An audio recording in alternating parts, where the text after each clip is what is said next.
கேரளால நேத்து 3 SBI ATM வந்து கொள்ளடிச்சுட்டு இந்த கொள்ளையர்கள் பாலக்காடு வழியா தமிழ்நாட்டுக்கு வராங்க.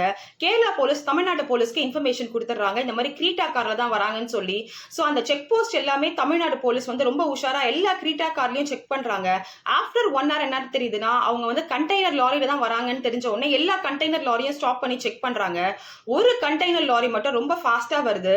அந்த ஃபாஸ்டா வர கண்டெய்னர் லாரியை ஸ்டாப் பண்றதுக்கு பாக்குறாங்க. ஆனா அவங்க ஸ்டாப் பண்ணாம ஒரு 2, 3 வண்டி ஆக்சிடென்ட் பண்ணிட்டு போயிட்டே இருக்காங்க.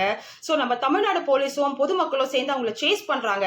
சேஸ் பண்ணி ஒரு குறிப்பிட்ட இடத்துல ஸ்டாப் பண்றாங்க. ஸ்டாப் பண்ணி அந்த டிரைவரை இறக்கி கண்டெய்னரை ஓபன் பண்ண சொல்லும் போது கண்டெய்னருக்குள்ள கிரீட்டா காரு பிளஸ் ஒருத்தரோட பேக்ல ஃபுல்லா பணத்தோட இருக்காரு. அவரை பேக ஓபன் பண்ணி காமிக்க சொல்றாரு நம்ம எஸ்ஐயை தாக்கிட்டு 2 பேரும் ஓடுறாங்க. ஓடும் போது நம்ம போலீஸ் வந்து என்ன பண்றாங்கன்னா, நம்ம டிரைவரை ஷூட் பண்ணும்போது அந்த டிரைவர் வந்து ஸ்பாட்ல இறந்துடுறாரு. அந்த பேக பணத்தை எடுத்து ஓடுறவர் கார்ல ஷூட் பண்றாங்க. ஷூட் பண்ணும்போது அவர் அங்கேயே மயங்கி விழுந்துடுறாரு. அவர் வந்து கவர்மெண்ட் ஹாஸ்பிட்டல்ல அட்மிட் பண்றாங்க, கோயம்புத்தூர் கவர்மெண்ட் ஹாஸ்பிட்டல்ல. சோ இது என்னன்றத விசாரணை பண்ணும்போது என்ன தெரியுதுன்னா, இவங்க எல்லாருமே ஹரியானா ஸ்டேட்ல சேர்ந்தவங்க.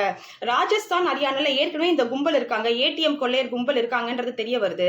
ஆனா இப்ப கிருஷ்ணகிரியில ஏற்கனவே இதே மாதிரி ஒரு சம்பவம் நடந்திருக்கு. இதுக்கும் அதுக்கும் தொடர்பு இருக்கா அப்படின்றத பாக்குறதுக்கு தான் இப்ப போலீஸ் ரொம்ப இன்வெஸ்டிகேஷன் பண்ணிட்டு இருக்காங்க.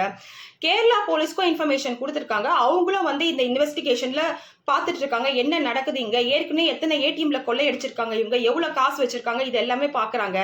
தென் அந்த லாரி வந்தாங்கல்ல, அந்த லாரி வந்து எங்க ரிஜிஸ்ட்ரேஷன் ஆயிருக்கு, அதோட ஓனர் யாரு, கிரீட்டா வண்டி எங்க ரிஜிஸ்ட்ரேஷன் ஆயிருக்கு, அந்த ஓனர் யாருன்றத பாக்குறாங்க.